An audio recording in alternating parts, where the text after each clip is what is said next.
नमस्कार दोस्तों, आपके अपने YouTube channel Target with Agri Adda में फिर से स्वागत। दोस्तों, आप अपने घरों में सुरक्षित होंगे।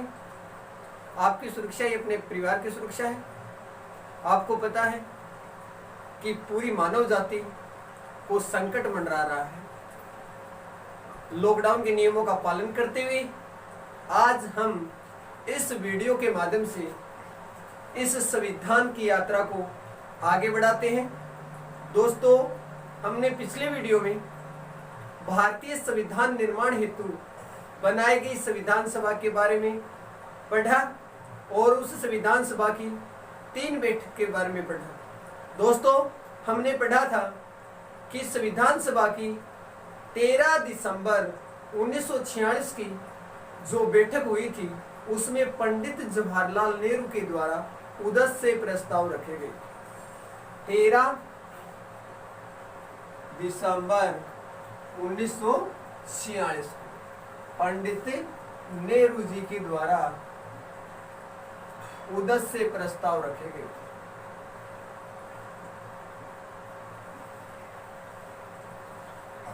उदस से प्रस्ताव का मतलब भारत की जो भावी संविधान बनने जा रहा है तो इसमें आगे जो सरकार चलेगी उसका स्वरूप कैसा होगा, कानूनों का निर्माण कैसे होगा और विविधतापूर्ण इस भारत में किस प्रकार से जनता में समन्वय और तालमेल बनाए रखा जाएगा, उसी के आधार पर इस संविधान का निर्माण करना है। और जो उद्देश्य है महत्वपूर्ण वो पंडित जवाहरलाल नेहरू के द्वारा रखे गए। उसके बाद मैंने आपको बताया था कि ये जो उद्देश्य प्रस्ताव था इसको 22 जनवरी 1947 को संविधान सभा के द्वारा स्वीकार किया गया। दोस्तों देखो, रखा तो गया था 13 दिसंबर 1946 को, लेकिन संविधान सभा ने स्वीकार कब किया? वेरी इंपॉर्टेंट क्वेश्चन है। 22 जनवरी 1947 को। दोस्तों, इसी कड़ी को आगे बढ़ाते हुए हम बात करेंगे संविधान सभा के उद्देश्य प्रस्ताव के बाद हम प्रारूप समिति के बारे में। जो प्रारूप बनाया गया था, जो प्रारूप तैयार किया गया था भारतीय संविधान निर्माण हेतु, जो प्रारूप बनाया गया था उस प्रारूप का निर्माण बी.एन. राव के द्वारा किया गया। बी.एन. राव प्रारूप तैयार किया गया था। दोस्तों, उसके बाद इस प्रारूप पर विचार विमर्श करने के लिए, क्या करने के लिए? विचार विमर्श करने के लिए एक समिति बनाई गई। दोस्तों, क्या बनाई गई? एक समिति बनाई गई। किस पर विचार करने के लिए? प्रारूप ढांचा। किसने बनाया? बी.एन. राव ने। किसका ढांचा?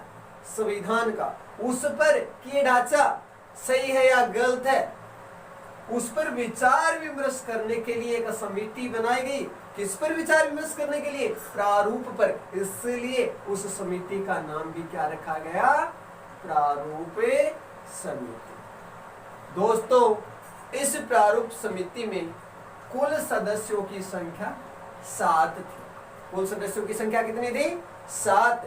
और इस प्रारूप समिति का निर्माण 29 अगस्त 1947 को हुआ। प्रारूप समिति का निर्माण कब हुआ? 29 अगस्त 1947 को हुआ। दोस्तों, इसका जो अध्यक्ष था वो था डॉक्टर भीमराव अंबेडकर। प्रारूप समिति का अध्यक्ष कौन था? डॉक्टर भीमराव अंबेडकर। ये प्रारूप समिति का कार्य क्या है? प्रारूप जो भीमराव के द्वारा तैयार किए गए थे उस पर विचार विमर्श करने का कार्य किसका है? प्रारूप समिति का है। दोस्तों, और इसका अध्यक्ष भीमराव अंबेडकर। अब हम बात ये करेंगे, जो भीमराव अंबेडकर था ये संविधान सभा का सदस्य था या नहीं था, या फिर कहां से चुना गया था, इसका चुनाव किस प्रकार से हुआ था। कंपटीशन एग्जाम में इस प्रकार के जो प्रश्न है वो काफी पुटअप होके आते हैं। दोस्तों, पढ़ेंगे हम भीमराव अंबेडकर के बारे में। दोस्तों, जो भीमराव अंबेडकर का जो चुनाव संविधान सभा में किया गया था वो प्रत्यक्ष रूप से हुआ था। किस प्रकार से हुआ था अब हम बात करेंगे। दोस्तों, सर्वप्रथम भीमराव अंबेडकर ने संविधान सभा का सदस्य बनने के लिए चुनाव लड़ा बॉम्बे से। बॉम्बे से चुनाव लड़ा दोस्तों और चुनाव हार गया। चुनाव हार गया दोस्तों। उसके बाद इसने बंगाल से चुनाव लड़ा। कहां से लड़ा चुनाव? बंगाल से, मुस्लिम लीग के सहयोग से। मुस्लिम लीग के सहयोग से इसने चुनाव लड़ा। कहां से? बंगाल से। और जो चुनाव इसने लड़ा था उस क्षेत्र का नाम था जयसूल कुलना। कौन सा क्षेत्र था? जयसूल कुलना। और चुनाव जीत गया। भीमराव अम्बेडकर ने चुनाव क्या कर लिया? जीत लिया दोस्तों। मुस्लिम लीग के सहयोग से जयसूल कुलना क्षेत्र से भीमराव अम्बेडकर का चुनाव कर लिया जाता है। उसके बाद 15 अगस्त 1947, 15 अगस्त 1947 क्यों इंपॉर्टेंट है? सभी को पता है, भारतीय स्वतंत्र हुआ था। स्वतंत्रता के साथ साथ इससे भारत के दो टुकड़े, एक बना था पाकिस्तान और दूसरा बना था हिंदुस्तान। दोस्तों ये दो क्षेत्र जहां से भीमराव अम्बेडकर को चुना गया था, ये क्षेत्र सारा का सारा क्षेत्र पाकिस्तान में चला गया। इसलिए आप सभी को पता है कि ये क्षेत्र अगर पाकिस्तान में जाएगा तो भीमराव अम्बेडकर का जो चुनाव संविधान सभा के लिए हुआ था वो पद भी रिक्त हो जाएगा। इसलिए संवैधानिक सलाहकार मैंने आपको बताया था पिछले वीडियो में, जो वीएन राव था, संवैधानिक सलाहकार वीएन राव। इसने पत्र लिखा डॉक्टर राजेंद्र प्रसाद को। पत्र किसको लिखा? डॉक्टर राजेंद्र प्रसाद को पत्र के माध्यम से सूचित किया। क्या कहा? कि अब वो क्षेत्र जहां से भीमराव अम्बेडकर चुना गया था वो तो पाकिस्तान में चला गया। अम्बेडकर अब संविधान सभा का सदस्य नहीं रहा। तो वीएन राव ने कहा कि इस अम्बेडकर के बगैर तो हम भारत के संविधान की कल्पना भी नहीं कर सकते हैं। इसका संविधान निर्माण हेतु होना संविधान सभा में अति आवश्यक है। इसलिए किसी न किसी प्रकार से डॉक्टर भीमराव अम्बेडकर को संविधान सभा का सदस्य बनाया जाए। दोस्तों इसी बात को मद्देनजर रखते हुए डॉक्टर राजेंद्र प्रसाद उस समय बॉम्बे के प्रधानमंत्री जिसका नाम था बीजी खर्रे, बीजी खर्रे को सूचित करता है। बीजी खर्रे को क्या करता है? सूचित करता है। और उस समय यहाँ का जो संविधान सभा का सदस्य जनता के द्वारा चुना गया था उसका नाम था M.R. जयकर। M.R. जयकर को यहाँ से संविधान सभा का सदस्य हटा दिया जाता है, या बोले तो M.R. जयकर ने बॉम्बे क्षेत्र से संविधान सभा का सदस्य था लेकिन इसने इस्तीफा दे दिया और इसकी जगह संविधान सभा का सदस्य किसे चुन लिया गया? अम्बेडकर को सुन लिया गया। दोस्तों अगर कंपटीशन एग्जाम में प्रश्न पूछा जाए कि डॉक्टर भीमराव अम्बेडकर कहां से चुना गया था, तो दोस्तों ये बॉम्बे से भी चुना गया था और ये कहां से चुना गया था? बंगाल से भी चुना गया था। अगर प्रश्न बंगाल और बॉम्बे दोनों आता है तो पहली जो प्राथमिकता देंगे हम किसे देंगे? बॉम्बे से देंगे। क्यों देंगे? क्योंकि वो क्षेत्र तो बाद में कहां से चला गया था? पाकिस्तान में चला गया था। इसलिए दोनों सही होंगे लेकिन पहली प्राथमिकता किसे दी जाएगी? बॉम्बे को दी जाएगी। दोस्तों में इस बात को विशेष ध्यान में रखना है। उसके बाद हम बात करेंगे प्रारूप समिति के बाद, तो प्रारूप समिति बनाई थी 7 सदस्य की, उसके बाद हमने अम्बेडकर के बारे में पढ़ा। दोस्तों इसी कड़ी को आगे लेकर चलेंगे और हम बात करेंगे संविधान सभा में सदस्य जो 389 सदस्य चुने गए थे। इस कड़ी को आगे बढ़ाते हुए हम बात करते हैं कि संविधान सभा में जो टोटल 389 सदस्य थे उसमें महिलाओं की संख्या कितनी थी? महिला थी 15 महिलाओं का चुनाव हुआ था। एकमात्र मुस्लिम महिला एक ही ऐसी महिला थी जो मुस्लिम वर्ग से चुनी गई थी, तो उसका नाम था बेगम अयाज रसूल। बेगम अयाज रसूल। दोस्तों उसके बाद हम बात करेंगे कि राजस्थान से कुल कितने सदस्य चुने गए थे, तो राजस्थान से कुल सदस्य चुने गए थे 15। इसको ऐसे बोलेंगे 14+1। 14+1 का मतलब 14 तो संपूर्ण राजस्थान और एक केंद्र शासित प्रदेश जिसे अजमेर मेरवाड़ा कहा जाता था, वहां से एक सदस्य चुना गया था। वहां से अजमेर मेरवाड़ा से एक सदस्य चुना गया था, इसलिए टोटल सदस्यों की संख्या थी 15। राजस्थान से कुल कितने सदस्य चुने गए थे? 15 सदस्य चुने गए थे। दोस्तों, संविधान का जो प्रारूप पर विचार विमर्श करने के लिए जो संविधान सभा के द्वारा प्रारूप समिति बनाई गई थी, उस प्रारूप समिति ने अपना जो प्रस्ताव था, अंतिम प्रस्ताव, वो संविधान सभा के सामने फरवरी 1948 को सौंप दिया। विचार विमर्श करके कब सौंप दिया गया? फरवरी 1948 को सौंप दिया गया। दोस्तों, अब हम बात करेंगे जो भारत का संविधान था वो पूर्ण रूप से बनकर कब तैयार हो गया। पूर्ण रूप से भारत का संविधान था ये कब अस्तित्व में आया? दोस्तों, 26 नवंबर 1949 को भारत का संविधान बनकर तैयार हो गया। 26 नवंबर 1949 को भारत का संविधान बनकर तैयार हो गया। उस समय इसमें 395 अनुच्छेद 22 भाग और वर्तमान में अगर भागों की बात करेंगे तो 25 और अनुसूचियों की बात करेंगे उस समय जब भारत के संविधान का निर्माण हुआ था तो अनुसूची थी 8 और वर्तमान में अनुसूचियों की अगर हम बात करेंगे तो अनुसूची कितनी है? 12 अनुसूची है। और अनुच्छेदों की अगर हम बात करेंगे, वैसे अगर मूल रूप से देखा जाए तो अनुच्छेद 395, लेकिन उपभाग अलग से जोड़ के जैसे 395 क है, ख है, तो वैसे अगर देखा जाए तो लगभग 448 अनुच्छेद। दोस्तों, हम बात करेंगे विस्तार से, अलग से भाग पढ़ेंगे एक एक करके। सारी की सारी जो अनुसूचियां हैं 12 की 12 अनुसूची, उन अनुसूचियों के बारे में विस्तार से ट्रिकली से अध्ययन करेंगे। एक एक बात आपको विस्तार से बताई जाएगी। दोस्तों, जितना भी आप बोर्ड पर आपको महत्वपूर्ण जो बातें बताई जाती हैं उसका साथ साथ नोटबुक में उसको ऐड करते जाइए, साथ साथ स्क्रीनशॉट लेके उसको अच्छे से याद करना है, क्योंकि जितने भी कंपटीशन एग्जाम होते हैं इससे में से प्रश्न पुटअप होके आते हैं। आपको जितना भी मतलब सूक्ष्म से सूक्ष्म अध्ययन करवाया जा रहा है और यही हमारी आशा है कि आप इसको साथ साथ नोटबुक में जरूर उतारें। दोस्तों, इस कड़ी को आगे हम बढ़ाते हैं कि मैंने बताया आपको अनुच्छेद 395 वर्तमान में लगभग 448 भाग उस समय कितने थे?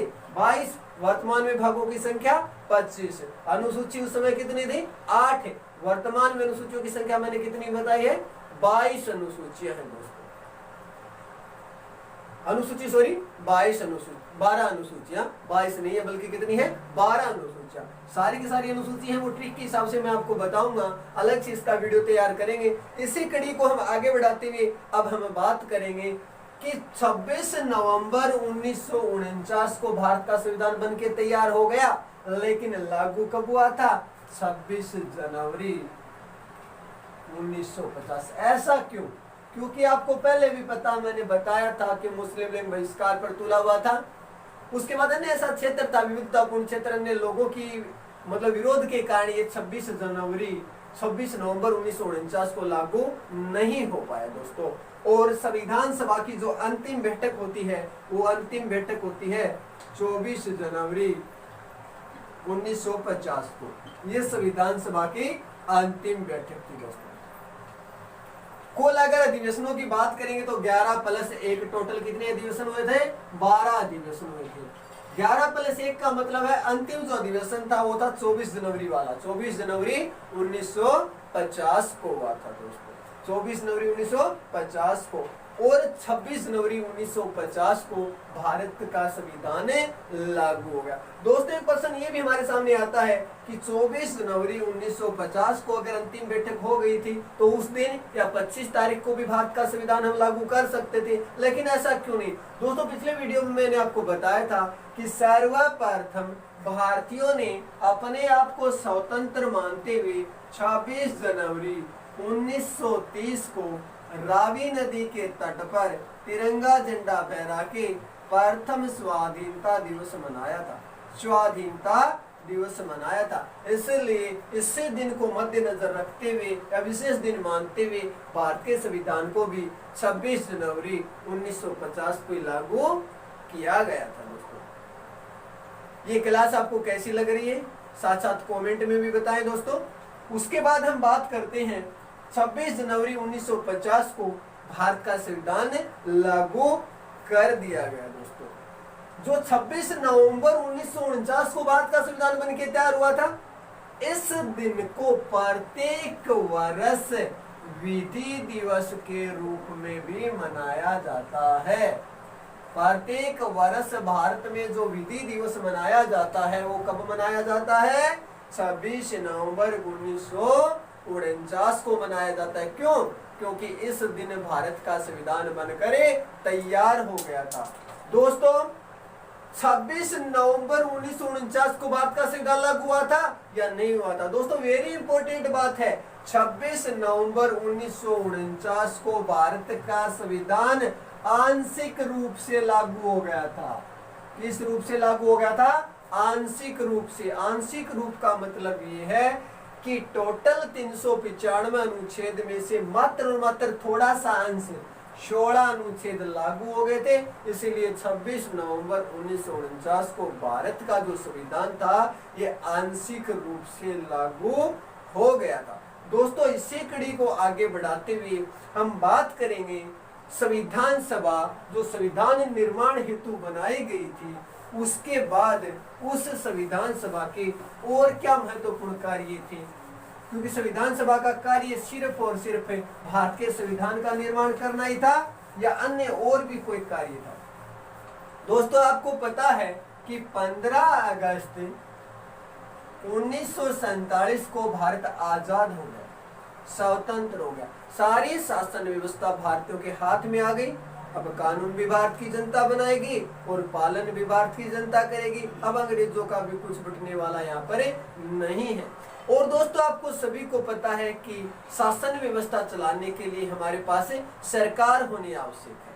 सरकार के 3 अंग, व्यवस्थापिका, कार्यपालिका और न्यायपालिका। लेकिन दोस्तों स्वतंत्रता जो ही मिली भारत को तो हमारे पास सरकार का स्वरूप तो था नहीं, तो उस समय शासन व्यवस्था कौन चलाएगा? अर्थात भारत के लिए कानूनों का निर्माण कौन करेगा? इसे संविधान से बना, संविधान के माध्यम से, संविधान के आंकड़ों के माध्यम से कानून कौन बनाएगा? हमारे लिए संसद तो थी नहीं हमारे पास। तो उस समय जो संसद के रूप में कार्य किया, हमारे देश में शासन व्यवस्था चलाने का जो कार्य किया, अगर वैसे देखा जाए तो वो सारा का सारा कार्य किया गया था संविधान सभा के द्वारा। संविधान सभा के द्वारा, संविधान सभा के द्वारा।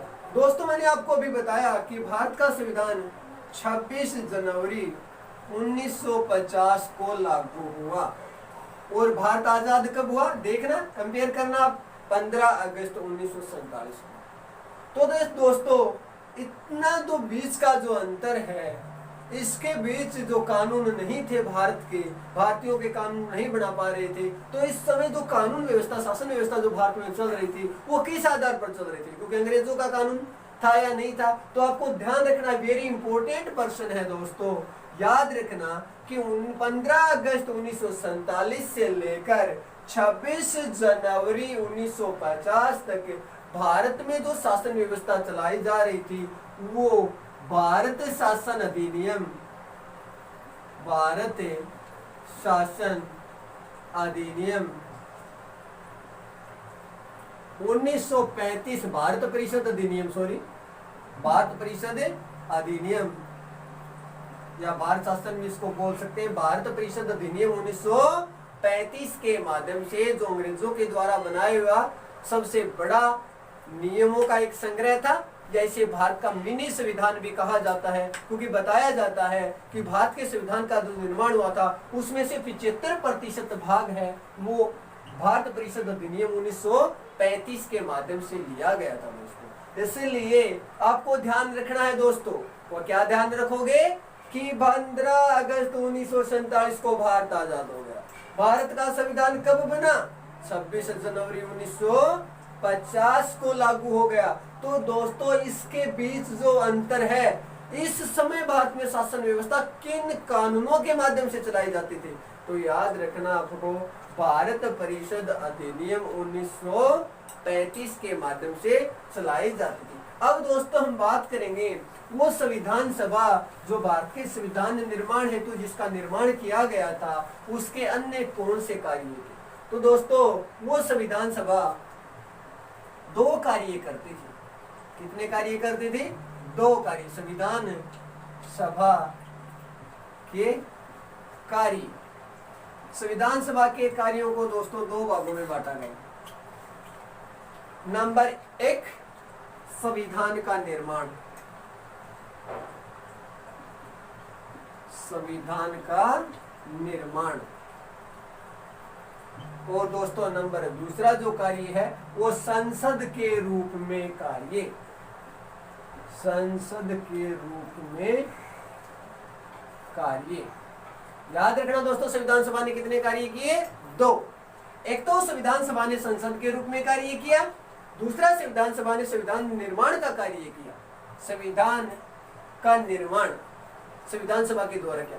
जब संविधान सभा संविधान निर्माण का कार्य करती थी तो उस समय इसकी अध्यक्षता डॉक्टर राजेंद्र प्रसाद करते थे। कौन करते थे? डॉक्टर राजेंद्र प्रसाद। और दोस्तों जब ये संविधान सभा संसद के रूप में कार्य करती थी तो इसकी अध्यक्षता जीवी मालवंकर करते थे। गणेश शंकर वासुदेव मालवंकर करते थे। मालवंकर, जीवी गणेश वासुदेव मालवंकर करते थे। इसकी अध्यक्षता कब? जब ये संविधान सभा संसद के रूप में कार्य करती थी। अब हमारे सामने वेरी इंपॉर्टेंट प्रश्न ये है कि जब संविधान सभा ने संसद के रूप में कार्य किया तो भारत के लिए कौन सा महत्वपूर्ण कार्य करके दिखाया इसने। तो दोस्तों आपको याद रखना है संविधान सभा ने जब संसद के रूप में कार्य किया तो देश के लिए 2 महत्वपूर्ण कार्य किए। नंबर 1, प्रथम राष्ट्रपति का चुनाव, प्रथम राष्ट्रपति का चुनाव। कौन था प्रथम राष्ट्रपति? Doctor Rajendra Prasad, doctor Rajendra Prasad. क्यों? आप सभी को पता है कि राष्ट्रपति का जब चुनाव होता है तो उसमें संसद के दोनों सदन बोले तो लोकसभा और राज्यसभा के निर्वाचित सदस्य भाग लेते हैं, उसके साथ साथ राज्य विधानमंडल के सदस्य भाग लेते हैं। उसके बाद अगर हम बात करें तो केंद्र शासित प्रदेशों के सदस्य, दिल्ली और पांडिचेरी के सदस्य भी भाग लेते हैं। इसलिए संसद का विशेष महत्व होता है इसमें राष्ट्रपति के चुनाव में। इसलिए संसद के रूप में उसमें कार्य कर रही थी संविधान सभा। तो डॉक्टर राजेंद्र प्रसाद जो प्रथम राष्ट्रपति था भारत का, उसका चुनाव किसके द्वारा किया गया? प्रथम राष्ट्रपति का चुनाव संविधान सभा के द्वारा। तो ये नियुक्त किया गया था या फिर इसका चुनाव हुआ था? तो दोस्तों प्रस्ताव रखा गया था संविधान सभा के द्वारा कि प्रथम राष्ट्रपति बनने जा रहा है। अगर कोई अपना आवेदन लगाना चाहता है तो लगा सकता है। तो एक ही आवेदन आया था जिसका नाम था डॉक्टर राजेंद्र प्रसाद और इसको चुन लिया गया था संविधान सभा के लिए। इसीलिए इसे नियुक्त भी बोला जाता है और निर्वाचित भी बोला जाता है, क्योंकि चुनाव हुआ नहीं था। अगर आता दूसरा आवेदन तो चुनाव हो जाता, इसलिए हम इसको निर्वाचित ही मानेंगे दोस्तों।